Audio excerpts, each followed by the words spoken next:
تو ایک جگہ اللہ نے تعارف کرایا ہے کہ میرے بندوں میں تمہیں بتاؤں کہ میرے بندے کون ہیں. ویسے تو سارے اسی کے بندے ہیں. وما خلقت الجن والانس، انسان جنات سب کو اللہ نے پیدا کیا، لیکن اللہ تعالیٰ فرماتا ہے کہ مجھ سے تعلق جن کا ہے اور جنہیں میں کہہ سکتا ہوں کہ یہ ہیں میرے بندے، تو وہ سورہ فرقان میں ہے صرف 12 باتوں کی. 12 باتیں جس مرد عورت میں ہوں گی اللہ اس پہ مہر لگائے گا کہ میرا ہے. جب میرا ہے تو پھر اللہ تعالیٰ اس کے ساتھ معاملہ خاص کرے گا نا. تو اللہ تعالیٰ کہتا ہے میرے بندو میرا دین تو بہت بڑا ہے. 12 یہ 5 انگلیاں 10 اور یہ 2 12 کا 12 باتیں اپنے اندر پیدا کر لو تم میرے بنو گے. پھر جو تمہاری طرف ہاتھ اٹھے گا اس سے میں کاٹوں گا، جو پاؤں اٹھے گا اس سے میں توڑوں گا، جو آنکھ اٹھے گی اس سے میں پھوڑوں گا. تو پہلے میرے بنو تو صحیح. وہ کیا ہیں؟ وعباد الرحمن الذین یمشون علی الارض ہونا. پہلی صفت کہ اللہ کہتا ہے میرے بندے کون ہیں؟ کہتا ہے جو زمین پر عاجزی اور تواضع اختیار کرے. اللہ اکبر. زمین جب کسی کو اقتدار مل جاتا ہے تو اکڑ کے چلتا ہے، پیسہ مل جاتا ہے اکڑ کے چلتا ہے، شہرت مل جاتی ہے اکڑ کے چلتا ہے. تو اللہ نے کہا پہلی نشانی کیا ہے؟ عاجزی اختیار کرو. تو کوئی وظیفہ نہیں بتایا، کوئی تسبیح نہیں بتائی، کہا عاجزی اختیار کرو. اپنی حیثیت کو یاد رکھو کہ اول نطفہ ہوں، آخر ایک مردار ہوں، کچھ عرصے کے بعد چند مٹھی مٹی ہوں، اور پھر اللہ مجھے کھڑا کرے گا تو اس دن دیکھا جس کی نیکیاں بڑھیں گی تو وہ عزت دار ہے، جس کی گھٹ گئیں وہ ذلیل و خوار ہے. تو پہلی صفت ہے کہ اللہ کے بندے وہ ہیں جو عاجزی اختیار کرتے ہیں. صرف یہ نہیں کہ زمین پر تواضع سے چلنا، نہیں، وہ پوری زندگی ان کی عاجزی کی ہوتی ہے. سورہ لقمان میں ہے کہ لا تمش فی الارض مرحا، بیٹا اکڑ کے کبھی نہ چلنا. انک لن تخرق الارض ولن تبلغ الجبال طولا، کہ تو نہ تو پہاڑوں سے اوپر قد لے جا سکتا ہے، نہ ایڑی مار کے زمین پھاڑ سکتا ہے. تو ایک میں مختصر بیان کرتا ہوں تواضع. دوسری تواضع سے جڑی ہوئی بات ہے کہ تواضع کا پتہ کب چلے گا؟ وہ دوسری صفت ہے وَإِذَا خَاطَبَهُمُ الْجَاهِلُونَ قَالُوا سَلَامًا. سبحان اللہ. جب ان سے کوئی، یہاں جاہلون سے مراد ان پڑھ نہیں، جاہلون سے مراد ہے زیادتی کرنے والا. وَأَعُوذُ بِكَ مِنْ أَنْ أَجْهَلَ أَوْ يُجْهَلَ عَلَيَّ. یا اللہ میں پناہ چاہتا ہوں کوئی میرے اوپر زیادتی کرے یا میں کسی پر زیادتی کروں. یہاں جہالت سے مراد ہے زیادتی کرنے والا، بدتمیزی کرنے والا. تو وہ کیا کرتے ہیں؟ قالوا سلاما. وہ یہ نہیں کرتے کہ اس سے کتنے لوگ قطع تعلق مرا لیتے، باجی السلام علیکم، تو ڈرا ہو رہے سا ڈرا ہو رہے. تو میرا اللہ یہ نہیں کہہ رہا. میرا اللہ کہہ رہا جب ان سے کوئی غلط گفتگو کرتا ہے، غلط معاملہ کرتا ہے، بدتمیزی کرتا ہے، تو وہ آگے تمیز کے ساتھ بات کرتے ہیں. وہ غصے سے بپھر نہیں جاتے، وہ اس کے لہجے میں بات نہیں کرتے، وہ ٹھنڈے مزاج کے ساتھ اللہ اس کے رسول کو سامنے رکھ کر وہ بات کرتے ہیں. 2. تیسری فرمائی والذین یبیتون لربہم سجدا وقیاما. عبادت کو تیسرے نمبر پر لائے کہ میرے بندوں کی تیسری بڑی صفت یہ ہے کہ وہ رات کو اٹھتے ہیں اور مجھے یاد کرتے ہیں. اچھا، اب آج کل سستی کا زمانہ ہے. میرے نبی نے ایک حدیث سنائی تو وہ بہت بڑی خوشخبری ہے آپ کے لیے. جو عشاء کی نماز باجماعت پڑھ لے اور صبح کی نماز باجماعت پڑھ لے تو اس کی رات تہجد میں لکھی جائے گی. قربان جاؤں، اپنے نبی کی رحمت پر اور ان کے رحمت للعالمین ہونے پر کہ میرے جیسا جو سر درد کا مریض ہے وہ رات کو نہیں اٹھ سکتا تو عشاء باجماعت پڑھ لے اور فجر باجماعت پڑھ لے، ساری رات عبادت ہے۔ باقی یہ تو ہے یعنی بالکل وہ 33 نمبر والا کام ہے، لیکن ہم پاس لوگوں میں شمار ہیں، اس صفت کے حقدار کہلائیں گے۔ باقی اصل وہ ہیں جو راتوں کو اٹھ کر یاد کرتے ہیں، ایک ہوک سی دل میں اٹھتی ہے، ایک درد جگر میں ہوتا ہے، ہم رات کو اٹھ اٹھ روتے ہیں جب سارا عالم سوتا ہے۔ تو عشق تو ایسی چیز ہے۔ ملحب کلام قد نزخرفہ ان المحبت قلب وہبناہ۔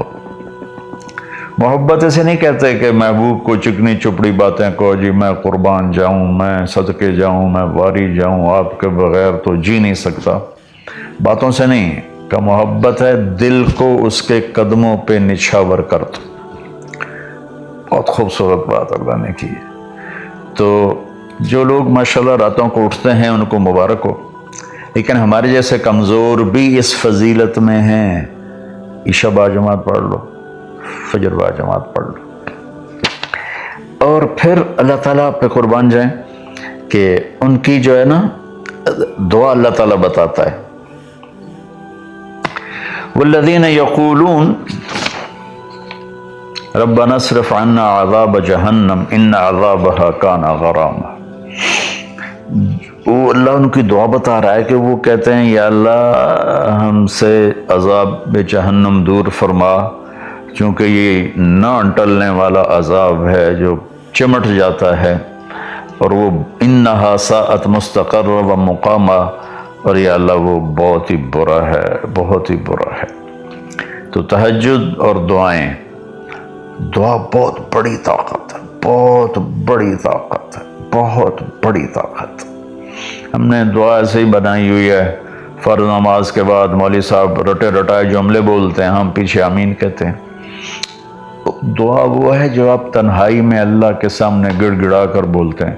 میرے نبی نے فرمایا اللہ کے سامنے روو، اچھا اگر علم تبکو فتباکو، اچھا اگر تمہیں رونا نہیں آتا نا تو رونے کی شکل بنا لو۔ چوتھی چیز بتاتے ہیں، والذین یقولون ربنا اصرف عنا عذاب جہنم ان عذابها کان غراما انہا ساءت مستقر و مقاما۔ یا اللہ جہنم سے بچانا اور جہنم کے عذاب سے بچانا، وہ اللہ آپ پہ ہی معاف کرے گا۔ یہ ہمارے اب تو عام ماحول میں یہ اللہ آپ پہ ہی معاف کرے گا، اللہ بڑا غفور الرحیم ہے، اللہ آپ پہ ہی معاف کرے گا۔ تو میں تو اپنے ماحول میں بات کرتا ہوں اپنے عزیز رشتہ داروں سے کہ اللہ آپ پہ ہی کپا کٹ دے گا، سپرے نہ کرو، پانی نہ لاؤ، کھاد نہ دیو، آپ بہے کوئی بھی پا دیو، اللہ آپ پہ ہی کٹ دے گا۔ لے جی مولانا صاحب کہیں گل نہ کریں دیو، بھلا کدی پانی تے کھاد تے سپرے تو بغیر بھی کاشا ہوئی۔ تو اللہ یہی کہہ رہا ہے کہ ڈرو مجھ سے اس جہنم کے عذاب سے اور اس سے بچاؤ کا راستہ اختیار کرو۔ پانچویں بات کیا ہے؟ والذین اذا انفقوا لم یسرفوا ولم یقتروا وکان بین ذلک قواما۔ بہت اعلیٰ چیز ہے، معیشت کو، اکانومی کو بہت خوبصورت انداز میں بتایا کہ میرے خاص بندے وہ ہیں، دیکھو اللہ نے دنیا کا بھی بیچ میں ڈالا۔ اللہ والے دنیا کو نہیں دیکھتے، اللہ والے چٹائیوں پہ سوتے ہیں، اللہ والے بادشاہوں سے نہیں ملتے ہیں، اللہ والوں کے پاس جایا جاتا ہے، اللہ والے کسی کے پاس نہیں جاتے ہیں۔ میرے سب سے بڑے اللہ والے تو نبی ہیں، اللہ نے فرعون کے پاس بھیجا موسیٰ علیہ السلام کو، اور کائنات کی افضل ترین ہستی اللہ کے بعد میرے نبی ہیں، ابو جہل کے پاس بھیجا۔ تو یہاں ان کی معیشت کو بتایا جا رہا ہے کہ میرے بندے وہ ہیں جتنا ہم نے ان کو دیا ہے اس سے بڑھ کر خرچ نہیں کرتے۔ قرضے اٹھا لیے، شادی آ گئی، اس پر مجھے ایک بتا رہا تھا ساتھی کہ ایک آدمی نے اپنے بچے کی شادی کی تو 40 لاکھ کی آتش بازی چھوڑی۔ یہ اللہ اس سے منع کر رہا ہے کہ میرے بندے وہ ہیں کہ جو ایسے نام و نام 40 لاکھ روپے کو آگ لگا دی۔ اس 40 لاکھ روپے پر کتنے غریب بچیوں کی شادیاں ہو جاتی، کتنے مریضوں کا علاج ہو جاتا۔ وَلَمْ يَقْتُرُوا، دوسری بات ہے کہ جتنا دیا ہے اس سے اوپر نہیں جاتے کہ قرضوں میں چلے جائیں، اکانومی برباد ہو گئی۔ اور وَلَمْ يَقْتُرُوا، اور جتنا دیا ہے اس سے کم بھی خرچ نہیں کرتے، کنجوس نہیں ہوتے، بخیل نہیں ہوتے، لالچی نہیں ہوتے۔ یہ چیز بھی اکانومی کو ہٹ کرتی ہے کہ بس جوڑتے جاؤ اور اس کو آگے بڑھاؤ نہیں، اس کو آگے دو نہیں۔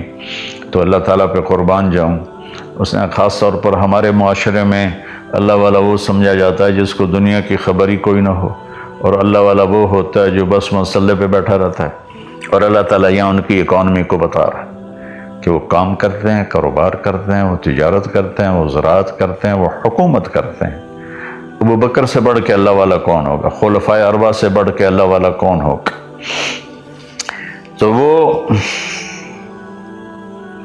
اپنے خرچ کو بیلنس کرتے ہیں۔ کل پرسوں ہی ایک ساتھی بات کر رہا تھا، اصحاب صفہ تو چٹائیوں پہ بھوکے لیٹے رہتے تھے۔ یہ شروع کی باتیں ہیں۔ عبد الرحمن بن عوف ٹاپ 10 صحابہ میں ہیں، ٹاپ 10 صحابہ میں۔ جب ان کا انتقال ہوا تو ان کی 4 بیویوں کو جو 1/8 ملا وہ 48,000 دینار تھے۔ تو آج کے لحاظ سے وہ 12 ارب روپیہ بنتا ہے۔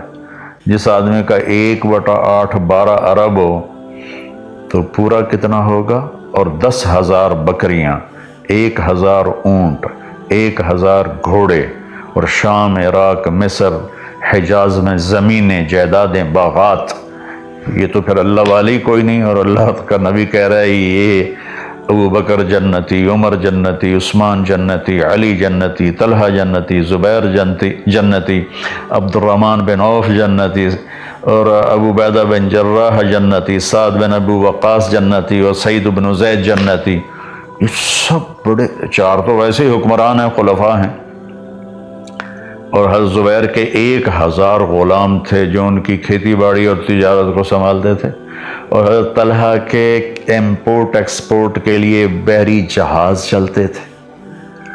سعد بن ابی وقاص کا وہ مدینے کی جنوب کی طرف وادی عقیق ہے جو آج کے زمانے کا ڈیفنس کہہ لیں، وہاں ان کا سرخ پتھر کے سے بنا ہوا محل تھا۔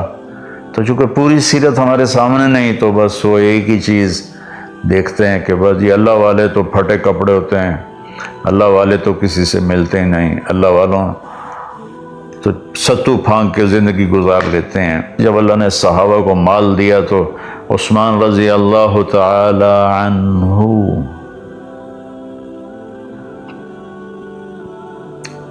کہنے لگے اپنی بیوی نائلہ کے لیے میں نے چادر خریدی ہے 300 دینار میں، 300 دینار میں، جو 7.5 کروڑ روپیہ بنتا ہے۔ اور کہہ رہے ہیں کہ پتہ نہیں اسے پسند آئے گی کہ نہیں آئے گی۔ تو ہم بیچ میں دنیا کو نکال نہیں سکتے، یہ بڑی غلط تعبیر ہے اسلام کی۔ اس کے بعد کیا ہے ان کی صفت؟ 3 کٹھی بتائی ہیں، 6، 7، 8۔ میں آپ کو 5 بتا چکا ہوں۔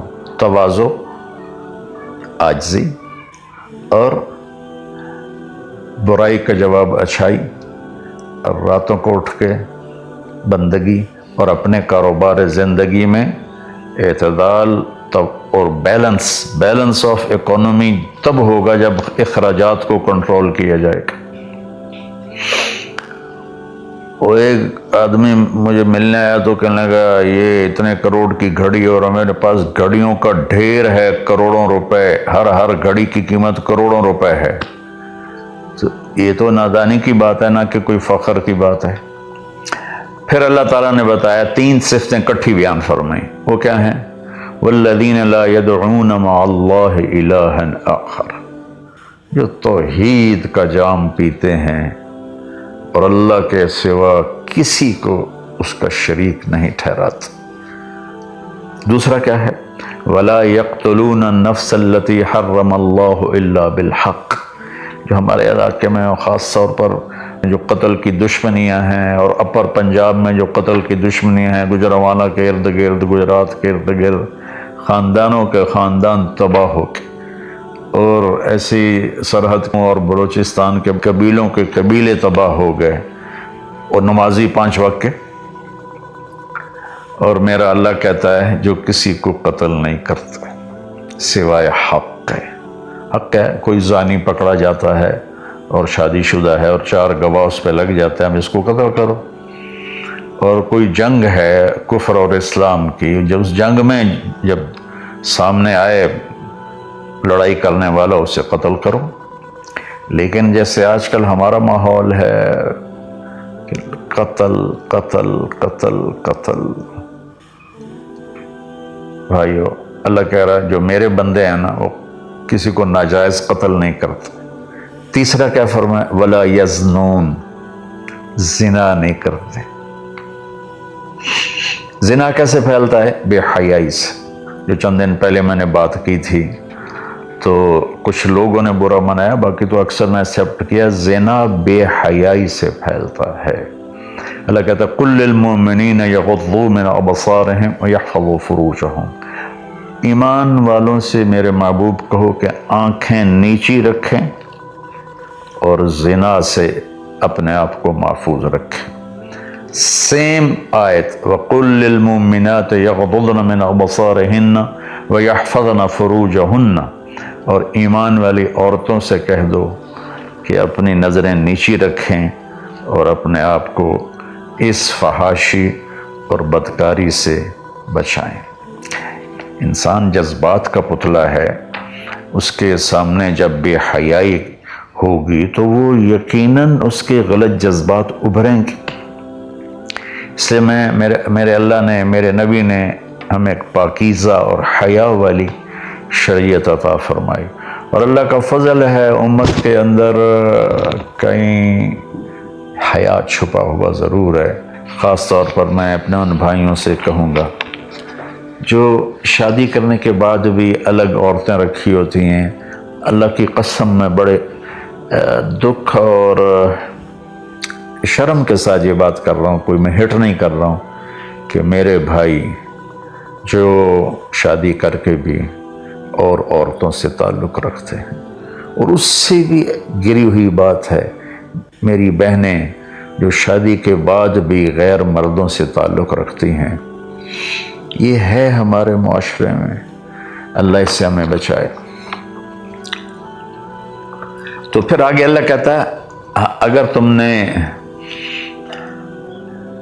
یہ کام کیا وَمَن يَفْعَلْ ذَلِكَ، اگر تم یہ تینوں کام کرو گے، زنا کرو گے، قتل کرو گے، شرک کرو گے، يَلْقَ أَثَامًا، بہت بڑا گناہ ملے گا، يُضَاعَفْ لَهُ الْعَذَابُ يَوْمَ الْقِيَامَةِ، بہت بڑا عذاب ہوگا، وَيَخْلُدْ فِيهِ مُهَانًا، اور ہمیشہ اس میں رہنا پڑے گا۔ لیکن إِلَّا مَن تَابَ، سوائے اس کے جس نے توبہ کر لی، وَآمَنَ، اور ایمان لایا، وَعَمِلَ صَالِحًا، اور اس نے اچھے عمل اختیار کیے۔ اب آگے خوشخبری سننا، اللہ یہ نہیں کہہ رہا اللہ ان کو معاف کر دے گا، اللہ کہہ رہا فَأُولَٰئِكَ يُبَدِّلُ اللَّهُ سَيِّئَاتِهِمْ حَسَنَاتٍ وَكَانَ اللَّهُ غَفُورًا رَحِيمًا۔ اللہ تعالیٰ فرما رہے ہیں کہ ہائے ہائے، اگر تم توبہ کر لو گے نا، ایمان لے آؤ گے، اچھے عمل کرو گے، تو میں صرف تمہیں معاف نہیں کروں گا، تمہاری برائیاں مٹا کے وہاں نیکیاں لکھ دوں گا۔ واہ قربان میرے مولا، کہتے معاف نہیں کروں گا، معاف بھی کروں گا اور تمہارے گناہوں کی جگہ نیکیاں لکھ دوں گا۔ یا اللہ ایسا کیوں کرو گے؟ کہ اس لیے کہ میں غفور الرحیم ہوں۔ تو من تاب وعمل صالحا فإنه يتوب إلى الله متابا، آگے اللہ نے بتایا کہ توبہ کرنے والا ہے کون؟ جو توبہ کرنے کے بعد اپنے عمل کو بدلتا ہے، اچھا کرتا ہے، یہ ہے صحیح توبہ کرنے والا۔ لیکن ایک خوشخبری سنا دو، مثلا ایک آدمی کی توبہ کر کے توڑ دیتا ہے، چند دن پہلے ایک نوجوان کا فون تھا، روز نے دھاڑے ماری کہ جی توبہ کرتا ہوں پھر 15 دن بعد ٹوٹ جاتی ہے، پھر توبہ کرتا ہوں پھر 15 دن بعد ٹوٹ جاتی ہے۔ میں نے کہا توبہ کرتے ہو؟ کہتا جی کرتا ہوں۔ میں نے کہا معاف ہے۔ وہ انسان ہی نہیں جس سے خطا نہ ہو، وہ انسان ہی نہیں جو بھولے نہیں۔ تو میرے اللہ نے توبہ کی کوئی لمٹ نہیں رکھی، نہ عدد نہ عمر۔ بھائی تو 60 سال کا ہو گیا ہے، تجھے حکومت پاکستان ریٹائر کرتی ہے، ہم بھی تیری توبہ قبول نہیں کریں گے۔ یا بھائی تو 3 دفعہ کر چکا ہے گناہ، اب ہم تیری توبہ قبول نہیں کریں گے۔ اللہ تعالیٰ کہتا ہے لو بلغت الذنوب عنان السماء ثم استغفرتنی غفرت لک ولا ابالی۔ میرے بندے میں اتنا بڑا رحم کرنے والا ہوں، تم ایک عورت یا ایک مرد اتنے گناہ کرو کہ زمین پہ رکھتے رکھتے رکھتے رکھتے آسمان کی چھت کو لگا دو، پھر ایک دفعہ کہو یا اللہ معاف کر، تو میں ساری معاف کر دوں۔ ہمارا اللہ بڑا پیارا اللہ ہے۔ اچھا 9ویں صفت کیا ہے ان کی؟ والذین لا یشہدون الزور واذا مروا باللغو مروا کراما۔ اس کا ایک ترجمہ تو یہ ہے کہ جہاں گندی محفل ہو اور شرابی کی محفل چل رہی ہے، یا کوئی ناچ گانے کی محفل چل رہی ہے، یا کہیں کسی کی غیبت ہو رہی ہے، برائی ہو رہی ہے، کسی پہ ظلم ہو رہا ہے، تو وہ اس میں شامل نہیں ہوتے، چپ کر کے دائیں بائیں سے نکل جاتے ہیں۔ دوسرا ترجمہ یہ ہے کہ جو جھوٹی گواہی نہیں دیتے، جو جھوٹی گواہی نہیں دیتے۔ اچھا اس میں ایک بڑی اور خوبصورت بات ہے، مروا کراما وَإِذَا مروا باللغو مروا کراما۔ میں دیکھوں گا شراب پی رہے ہیں بچے تو میں کہوں بدبخت، نامراد، ذلیل، کمینے، شرابیں پی رہے ہیں، چرس بیچ رہے ہیں یا چرس پی رہے ہیں، میرا یہ معاملہ ہوگا۔ لیکن مرو کرا، جب وہ کسی غلط محفل کو دیکھتے ہیں تو عزت کے ساتھ گزر جاتے ہیں، یعنی اپنا دامن بھی بچاتے ہیں، اور جو برائی کر رہے ہوتے ہیں ان کو بھی حقیر نہیں سمجھتے۔ میں اپنے دیندار طبقے کے سامنے ہاتھ جوڑتا ہوں کہ غلط راہوں پہ چلنے والوں کو حقیر نہ جانیں، ان سے نفرت نہ کریں، ان سے پیار کریں۔ میں اپنے گاؤں میں ہوں، تلمبا 3 کلومیٹر ہے، 250 طوائفیں ہیں، ان کو صرف بیٹی کہنے پر ان کی زندگی کیا سے کیا ہوگی۔ وہ کچھ ان کا وظیفہ لگایا تھا تو ان کی زندگی کیا سے کیا ہوگی۔ تو بھائی کسی کو حقیر نہ جانو، کسی سے نفرت نہ کرو، چاہے کوئی غیر مسلم ہے چاہے کوئی مسلم ہے، لیکن تمہارے عقائد کے خلاف ہے، یا تمہارا جھگڑا ہے، تمہاری لڑائی ہے، یا وہ زانی ہے، شرابی ہے، جواری ہے، نفرت نہ کرو، نفرت نہ کرو۔ اور 10ویں ہو گئی وَإِذَا مَرُّوا بِاللَّغْوِ مَرُّوا كِرَامًا، کہ وَالَّذِينَ إِذَا ذُكِّرُوا بِآيَاتِ رَبِّهِمْ لَمْ يَخِرُّوا عَلَيْهَا صُمًّا وَعُمْيَانًا۔ جب ان کے سامنے اللہ کی بات آتی ہے تو سننے سے انکار نہیں کرتے، یعنی آنکھیں بند نہیں کرتے، کان بند نہیں کرتے، کہ جیسے اندھے اور بہرے پر چیز پیش کرو تو اسے پتہ نہیں لگے گا۔ تو میرا اللہ کہہ رہا ہے کہ جب ان کے سامنے میری بات آتی ہے، میرا قرآن آتا ہے، میرے نبی کا فرمان آتا ہے، تو اندھے بہرے نہیں ہوتے بلکہ غور کر کے سنتے ہیں، غور کر کے سنتے ہیں۔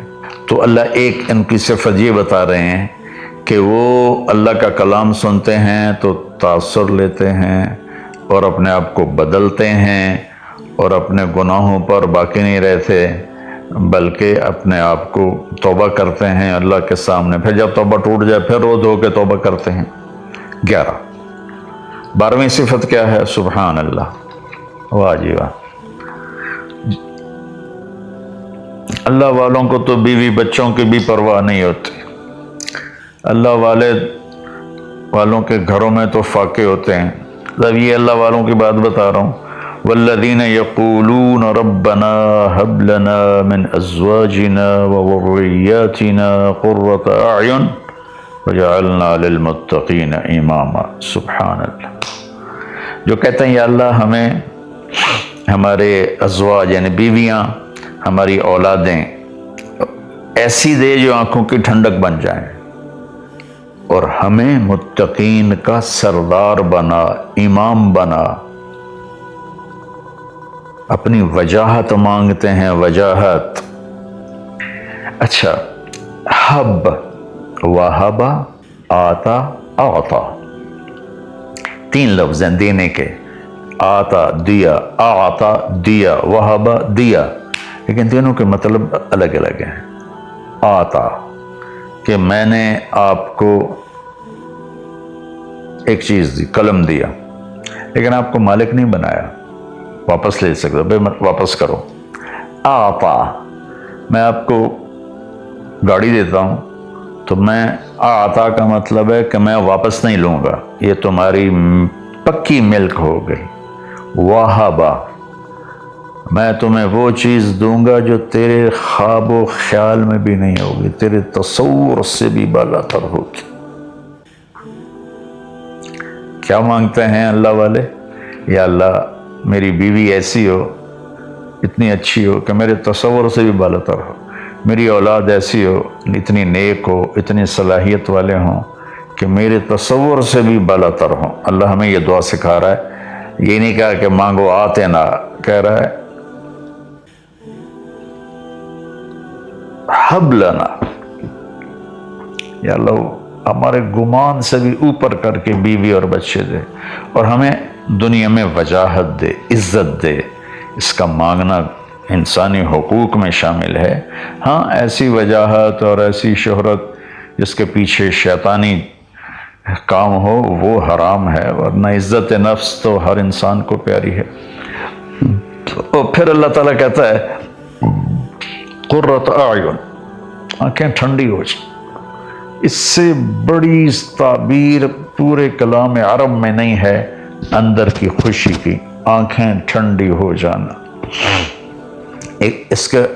اس کا الٹا محاورہ ہے اسقط اللہ عینک، اللہ تیری آنکھیں گرم کرے، یعنی تجھے تکلیف دیکھنی پڑے، اللہ تیری آنکھیں ٹھنڈی کرے، یعنی تمہیں سکھ دیکھو، تم سکھ دیکھو۔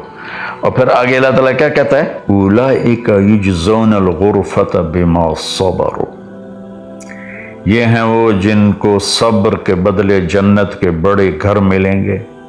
وَيُلَقَّوْنَ فِيهَا تَحِيَّةً وَالسَّلَامًا، جس میں گاڈ آف آنر ان کو پیش کیا جائے گا، سلام کیا جائے گا۔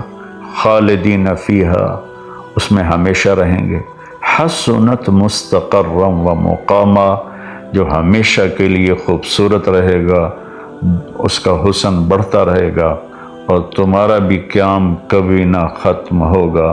میری بات تھوڑی لمبی ہو گئی، معافی چاہتا ہوں، لیکن میرے دوستو اللہ کے واسطے جو کام کرو اللہ کے بندے بن کے کرو۔ سیاست کرنی ہے اللہ کے بندے بن کے کرو، تجارت کرنی ہے اللہ کے بندے بن کے کرو، ملازمت کرنی ہے اللہ کے بندے بن کے کرو، زراعت کرنی ہے اللہ کے بندے بن کے کرو۔ اللہ تعالیٰ مجھے بھی ان 12 صفات کا عمل کرنے والا بنائے اور آپ کو بھی۔ السلام علیکم۔